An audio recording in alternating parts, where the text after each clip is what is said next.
Hello, good evening. Today I'm going to be talking about the recipe I'm making. I'm making Tom Kha Gai, which is a Thai coconut soup, and I'm making some adaptations to the recipe, and I will talk about the specific ingredients I'm using and some general nutrition facts about them. So without further ado, I will start off with some adaptations I'm making. Wow, it's sticking out. Okay. So I'm using vegetable broth instead of chicken broth as a chicken substitute, and it's really easy. I found it in the regular broth section, so that was a very easy alternative to make. I'm also going to be using soy sauce instead of fish sauce, just a conscious choice. I also don't love the taste of fish sauce, so I was pretty okay with making that change. I'm also going to be using tofu instead of chicken. Now, I've had tofu in the past. My friend's vegetarian, so I eat tofu all the time at her house, and I actually recently had like some fried tofu, which was really, really good. So I'm excited to cook with it. I haven't cooked with tofu before, so that will be fun to try. I also don't have chicken on hand, so it's a great substitute. So some of the ingredients I'm using, I'll talk about. So I'm using coconut oil. I'll be using coconut oil to fry the onions, garlic, ginger, and red curry paste in a little bit. So the coconut oil has saturated fats, which is lipids, and it's got some dietary fiber. It's not a lot's going on in here. It's just coconut oil. So that's gonna be fun to use. I actually use coconut oil. I haven't used it to cook with in a while, but I used to use it like to fry before making popcorn or something, which was always really, really good. I wasn't using the canola oil. Really healthy. Okay, next I'm using onions, which is like carbohydrates, dietary fibers, some minimal protein, and low sodium. There's also vitamin C and some vitamin A, vitamin K, B6, and minerals, and yeah, that's pretty much it. But yeah, I'm using only a quarter of an onion, not a lot, but enough to be significant. Okay, I should like put this aside where I'm gonna like be using stuff. I'm also using garlic, which is really similar to the onion. It's got carbohydrates, dietary fibers, limited sodium, and it's got calcium, iron, potassium, and phosphorus, and it's got vitamins and minerals. So really, really similar to the onions. Then we've got garlic, which is we've got ginger. Sorry, I just talked about garlic. Ginger has fats, and it's only saturated fats. None of the ingredients I'm using today have trans fats, which is actually really, as we talked about in class, trans fats are the bad ones. So it's got dietary fibers, sugars, proteins, carbohydrates, and again, calcium, iron, potassium, and phosphorus with vitamins and minerals. Then I'm using lemongrass. This is lemongrass actually we grew in our garden. I have not used lemongrass before. I had to go smelling around my garden to find it in the dark, so that was fun. And the lemongrass stock has carbohydrates, some proteins, and some sodium. It's got calcium, phosphorus, iron, and I said phosphorus, right? Phosphorus, potassium. They look the same. And then vitamins and minerals. I also am using red Thai curry paste, which is pretty much just sodium and carbohydrates.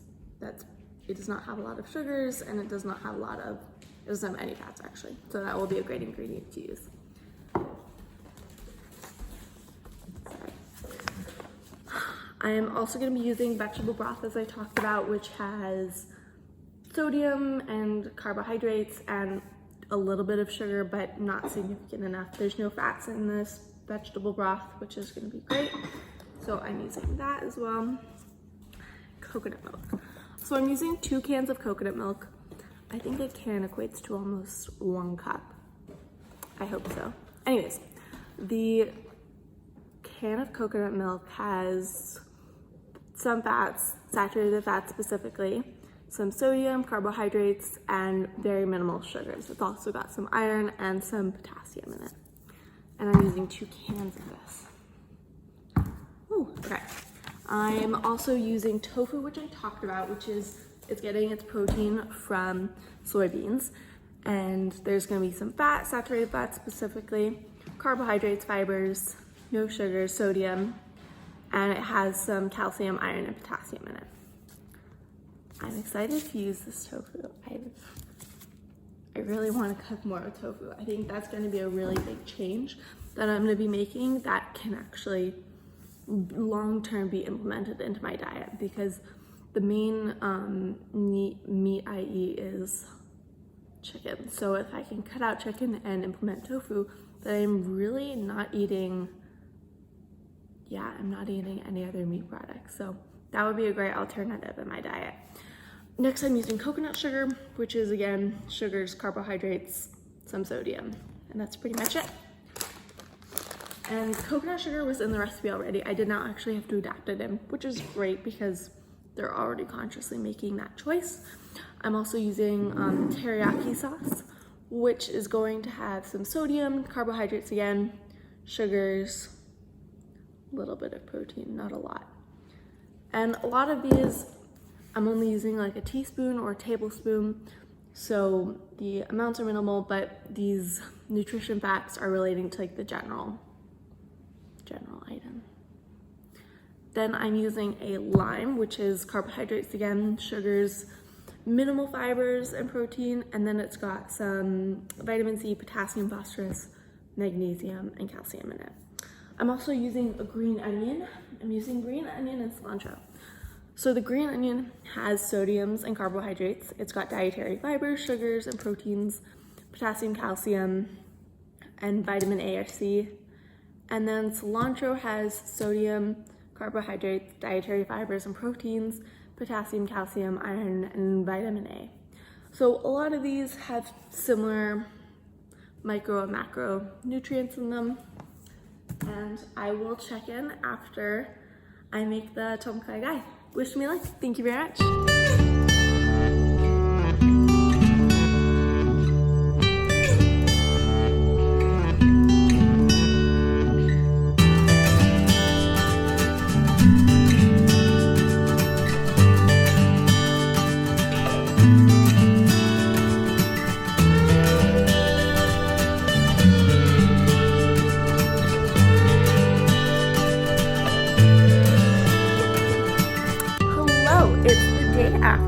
I made the tom kha gai soup last night, and I have a whole thing of leftovers. I actually don't have too much. I had a lot last night, but I'm pretty okay with how this turned out. I did not fully love the flavor, I will be honest. Maybe it wasn't spicy enough, or it wasn't flavorful enough. So that was kind of my one main issue with this dish, but the process was pretty easy, besides having to go collect all the other ingredients I didn't have.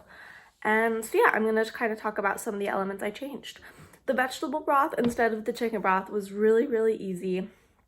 It didn't really change too much. The broths taste very similar. I had tofu instead of chicken. That I'm really excited about because it tasted, after boiling it for like 3 minutes, the tofu tasted amazing. It was really good. I don't know if it's because of what the flavors were in the dish or the coconut milk, or just because it's tofu. It was really good though, and I really liked it. And so I think long term, tofu is definitely something I can incorporate into my meals instead of chicken, which is great because the only meat I really eat is chicken. And so if I can reduce my chicken intake and eat tofu instead, that will be perfect for my diet and transitioning to make it more plant-based. I have a lot of fish. I have salmon. Salmon's my favorite. I don't know if I could ever cut out salmon entirely, but if I can reduce my chicken intake, that would be great, and using tofu is a sustainable option for that. The other thing I did was I used soy sauce, teriyaki sauce, it was like a mix, instead of fish sauce, and I was okay with that because I don't love fish sauce, and it tasted pretty similar. It was all right. It wasn't it didn't change it for me from what I noticed, so I was okay with that. So a challenge I noticed was I was supposed to boil like the onions. I fried the onions, garlic, ginger, and lemongrass with the red Thai curry paste and the coconut oil, and then I added broth, and I was supposed to let that like simmer for 30 minutes, and at like the 20-minute mark I noticed there was not a lot of broth left. it was concentrated, but it was like a lot of that either evaporated or the onions kind of soaked it up. So at the 20-minute mark, I strained the ingredients, which I was gonna do anyways. And then I poured them back into the pot and added the coconut milk and the tofu. And I think that was okay. Maybe it made the dish less flavorful. That's the only thing I can think of. Besides, I didn't use like a spicy enough pepper, or I didn't use like a spicy enough curry paste. That's the main issue that I kind of combated. It was also because I was impatient because it was late at night and I was like, I want to have this dish for dinner. So I think maybe if I was more patient next time and I let it simmer, like I should have turned down the heat a little bit and let it simmer, more simmer instead of boil. That could have caused an issue. But I think I will definitely, I want to try and make, it's not Tom Kha Gai soup, but it's another Thai soup, and I will try and make that. But I will definitely use tofu because I'm really excited about incorporating tofu into my diet. I think that's just going to be a really sustainable option, and it's pretty easy. We've got a bunch of tofu in our fridge for some reason, so it will be something easy to incorporate, and I can make tofu a bunch of different ways. So I think that's going to be a really good, important thing I can put into my diet.